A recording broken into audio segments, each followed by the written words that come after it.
Assalamualaikum warahmatullahi wabarakatuh. Izinkan saya memperkenalkan diri terlebih dahulu. Perkenalkan, saya Ari Puspalestari, salah satu mahasiswi dari Universitas Negeri Yogyakarta. Di sini saya akan mewawancara salah satu dosen dari sekolah kedinasan, yaitu Institut Pemerintahan Dalam Negeri. Untuk Ibu, boleh perkenalkan diri secara singkat terlebih dahulu? Dan selamat malam, perkenalkan nama saya Mbak Repweles Armi Astuti. Kebetulan saat ini saya menjadi pengasuh yang mendampingi dan membimbing praja selama mereka pendidikan di IPDN atau Institut Pemerintahan Dalam Negeri. Sebelum kita mulai wawancara ini, saya ucapkan terima kasih kepada Ibu yang sudah bersedia meluangkan waktunya.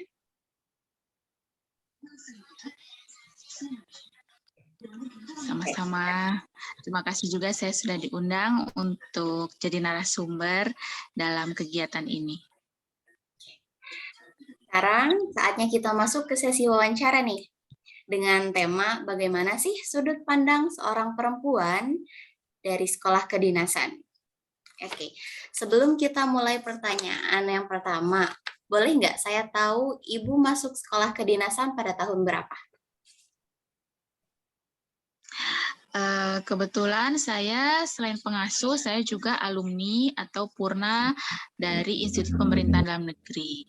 Saat itu saya masuk tahun 2009, kemudian saya lulus tahun 2013. Jadi pendidikan dilakukan selama 4 tahun dengan gelar sarjana ya, S1 seperti itu. Terima kasih. Biasanya identiknya dari sekolah kedinasan itu dipelonco ya. Itu tuh stigma dari masyarakat dari dulu bahkan hingga sekarang. Menurut pandangan dan pengalaman dari Ibu sendiri, bagaimana tentang hal tersebut? Sebenarnya bukan dipelonco ya, karena sistemnya itu sekolah kedinasan. Jadi kita harus tahu dulu sistem dari sekolah kedinasan. Sekolah kedinasan itu dibiayai oleh negara, kemudian selama pendidikan gratis, tidak mengeluarkan biaya apapun, kemudian sebagai anak didik atau praja, itu sudah mendapatkan hak-hak yang akan diterima seperti tempat tinggal, materi pendidikan itu jelas, pendidikan teori dan juga praktek itu semua didapatkan secara gratis. Gitu. Karena hal-hal tersebut, hak-hak tersebut diberikan secara gratis, tentu saja ada kewajiban yang mengiringi bagi para peserta didik. Kewajibannya apa? Yaitu harus mengikuti kegiatan yang berlangsung selama pendidikan dengan tertib dan disiplin.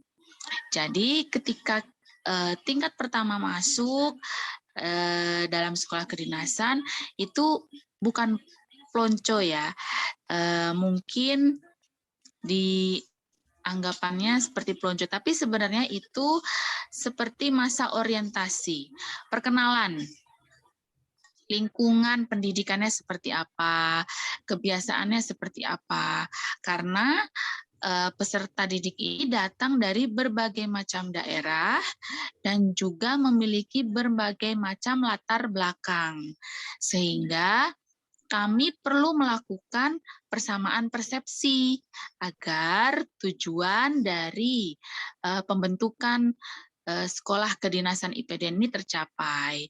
Salah satunya apa? Salah satunya agar peserta didik ini ketika lulus memiliki yang tinggi, loyalitas dan respek yang di atas rata-rata seperti itu. Jadi ketika masuk itu saya bukan dipelonco, tapi saya diberikan pemahaman atau menyamakan persepsi yang tadinya kita di luar, kita tidur, makan di jam yang bebas Nah, ketika masuk kita harus tidur, makan, berangkat kuliah, istirahat, itu semua di waktu. Jadi proses penyesuaian atau masa orientasi itu perlu dilakukan, seperti itu. Jadi bukan dipelonco ya Mbak, melainkan untuk mempersamakan persepsi dan juga meningkatkan loyalitas. Oke, untuk pertanyaan yang pertama, apa alasan utama dari ibu yang pertama kali saat memutuskan untuk masuk ke sekolah kedinasan?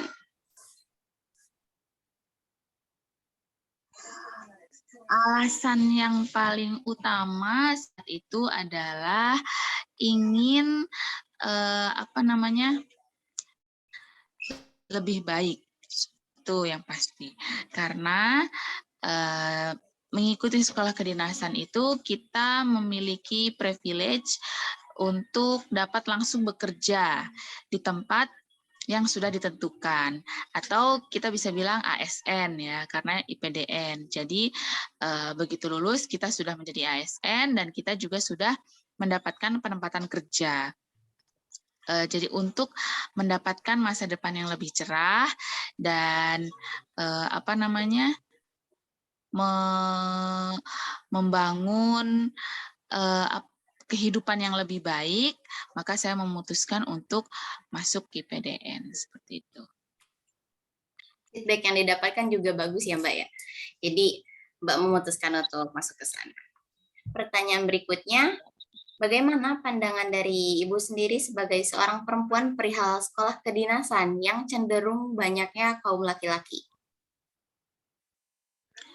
Iya, betul sekali ya. Sebenarnya dalam sekolah kedinasan itu lebih banyak peserta didik laki-laki daripada perempuan. Biasanya peserta didik perempuan itu jumlahnya separuh dari peserta didik laki-laki. Jadi kalau peserta didik laki-laki itu sekitar ada 1000-an, peserta didik perempuan itu 500 atau 400-an gitu. Sebenarnya hal tersebut tidak menjadi sebuah kekhawatiran, karena di dalam IPDN sendiri sudah sangat mengakomodir kebutuhan para perempuan dan juga sangat menjaga privasi dan keamanan para peserta didik perempuan. Yang pertama dilakukan dalam sekolah kedinasan itu seperti asramanya ditempatkan di lingkungan yang terpisah. Jadi kalau misalnya putri atau peserta didik perempuan itu asramanya di sebelah barat, makanya laki-laki di sebelah timur. Kemudian ada kegiatan yang namanya pesiar. Karena sekolah kedinasan itu kita tidak bisa sembarangan keluar ya. Nah, keluarnya juga di waktu hari Sabtu dan Minggu. Nah, kita sebut namanya pesiar. Nah, untuk menjaga hal-hal yang tidak diinginkan, kami dibentuklah pesiar gender. Jadi Sabtu itu yang boleh keluar perempuan, Minggu yang boleh keluar laki-laki, dan minggu berikutnya sebaliknya, Sabtu yang laki-laki, Minggu yang perempuan. Itu untuk menjaga para peserta didik perempuan dari hal-hal yang tidak diinginkan ya, dari pergaulan-pergaulan yang tidak diinginkan. Kemudian untuk kehidupan sehari-hari, tugas maupun kegiatan-kegiatan itu dipisahkan. Jadi kalau misalnya kita ada olahraga pagi begitu, yang laki-laki larinya 10 putaran, yang perempuan cukup 5 putaran. Jadi memang sangat menjaga dan mengakomodir perempuan, tidak menyamakan semua kegiatan seperti itu. Terima kasih Mbak. Untuk pertanyaan berikutnya, apa hak dan perlakuan antara perempuan dan laki-laki sama rata di sekolah kedinasan? Untuk hak dan perlakuan, hak-haknya sama, seperti hak untuk mendapatkan pendidikan itu sama. Hak untuk mendapatkan tempat tinggal dan makanan untuk perempuan laki-laki sama. Kemudian hak untuk berorganisasi juga sama. Jadi dalam pelaksanaan pendidikan, perempuan juga diizinkan untuk mencalonkan diri sebagai kalau di universitas namanya ketua BEM ya. Kalau di kami namanya Manggalapati. Jadi Manggalapati itu perwakilan dari peserta didik yang dituakan seperti itu, seperti ketua BEM gitu ya. Nah, perempuan juga diberikan hak untuk mengikuti pencalonan Manggalapati seperti itu.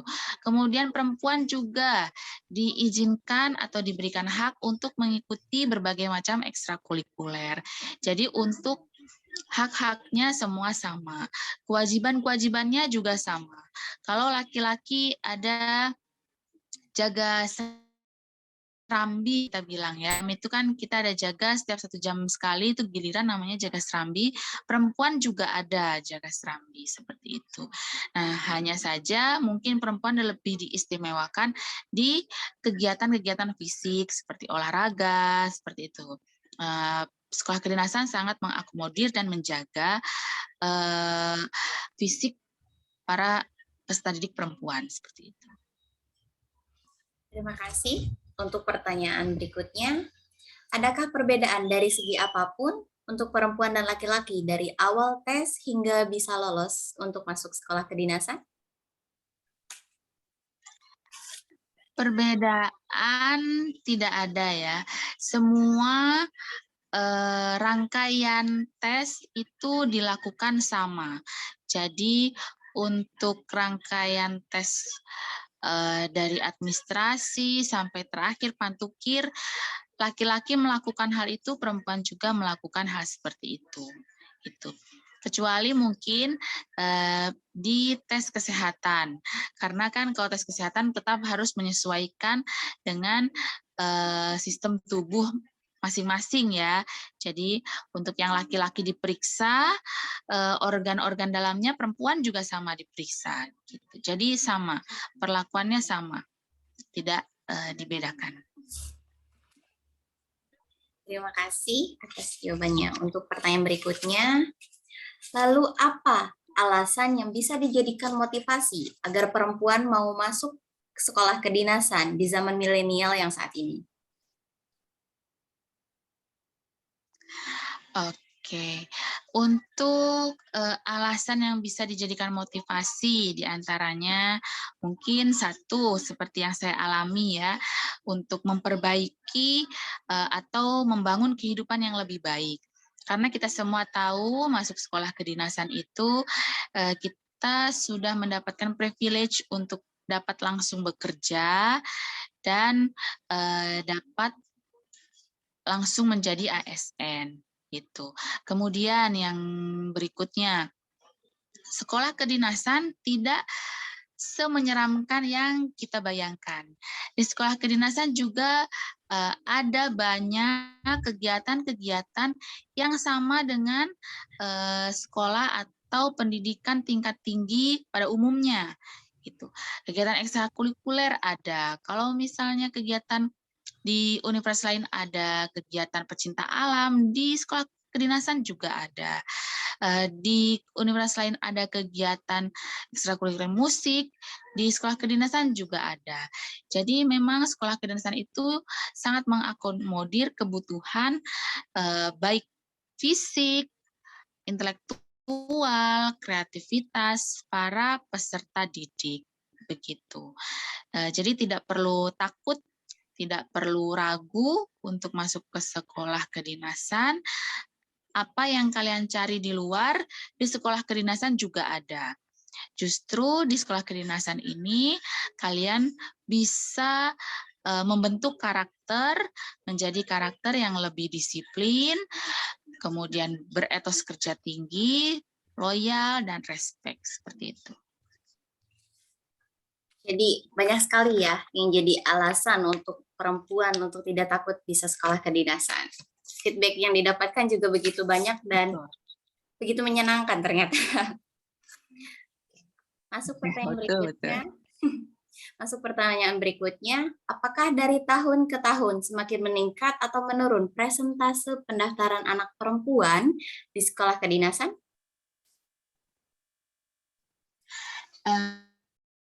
Ya, kalau secara keseluruhan pendaftar untuk menjadi calon praja atau calon peserta didik di Institut Pemberdayaan Anak Negeri itu semakin meningkat karena itu tadi semakin sulitnya mencari lapangan pekerjaan dan semakin tingginya persaingan di dunia kerja maupun dunia pendidikan itu memicu peningkatan jumlah peserta dalam pendaftaran calon praja IPDN. Saingan di dunia kerjaan ternyata menjadi motivasi pertama ya. Ya, betul sekali. Untuk pertanyaan berikutnya, apakah sekolah kedinasan dapat berperan penting untuk kemajuan karir bagi seorang perempuan?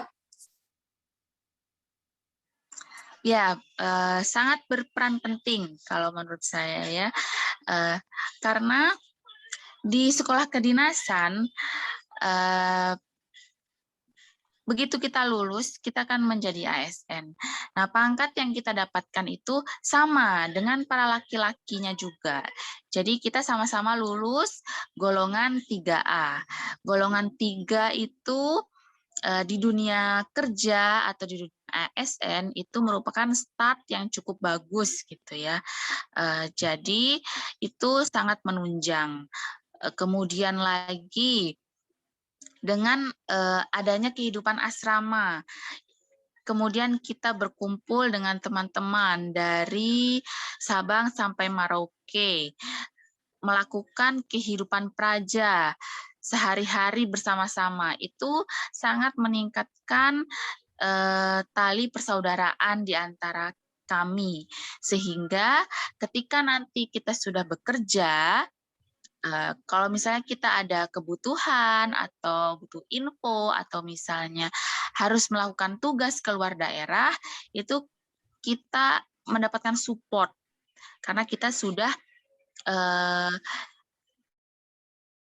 rasanya seperti saudara, seperti itu. Jadi lingkungan pertemanannya jauh lebih luas ya. Ya, betul.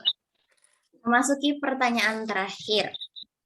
Bagaimana pendapat dari Ibu sendiri terkait emansipasi wanita di era milenium ini? Dan sepenting apakah sebuah pendidikan yang tinggi dari pandangan Ibu sendiri? Jadi saat ini emansipasi wanita sudah sangat berkembang dalam berbagai lini atau sektor kehidupan. Perempuan sudah banyak mengambil peran. Nah, ini merupakan suatu kemajuan bagi kita semua ya. Nah, baik itu dari sekolah kedinasan atau dari universitas lain, kita bisa melihat presentasi dari anggota DPR, presentasi dari pejabat perempuan yang semakin lama semakin meningkat. Dan itu merupakan hal yang bagus dan juga bisa menjadi sebuah motivasi bagi para milenials perempuan saat ini. Jadi tidak perlu ragu untuk maju gitu. Kita bisa lihat kayak ada Ibu Susi, ya kemudian ada Ibu Sri Mulyati gitu kan.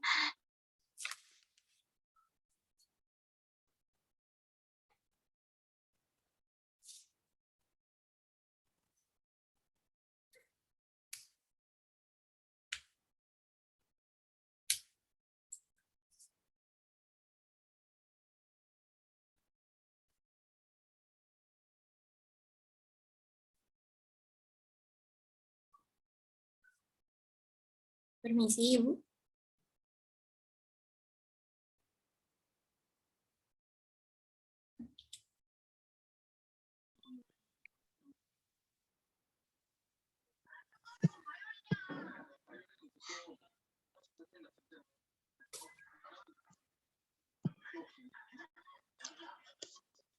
Makanya aku pental.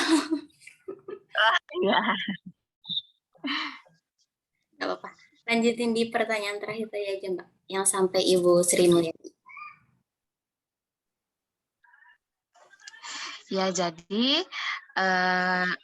sekarang kita sudah punya banyak figur-figur perempuan yang ikut aktif dalam berbagai lini sektor kehidupan seperti Ibu Susi, kemudian Ibu Sri Mulyati ya atau Mulyani, Ibu Sri Menteri Keuangan kita itu sangat menginspirasi untuk para perempuan milenial saat ini. Tidak perlu ragu untuk mengembangkan diri, asalkan kita punya niat, jalan pasti selalu ada. Saat ini berbagai itu sudah sangat melek terhadap perempuan. Jadi diskriminasi juga sudah sangat jauh berkurang. Kalau kita mampu, kita memiliki kapasitas, kita akan diperlakukan sama dengan laki-laki. Seperti itu.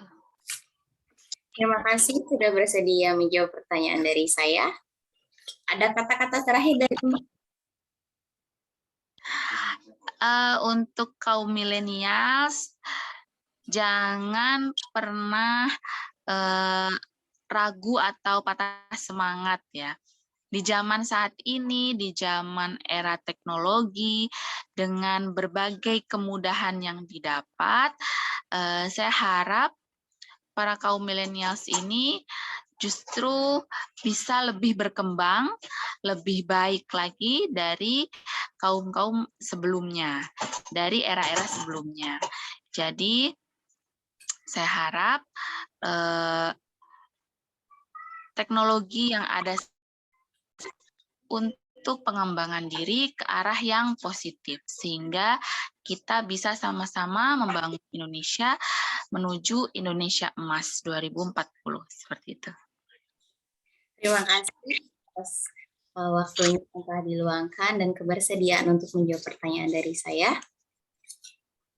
Saya pamit undur diri dan Assalamualaikum warahmatullahi wabarakatuh. Terima kasih.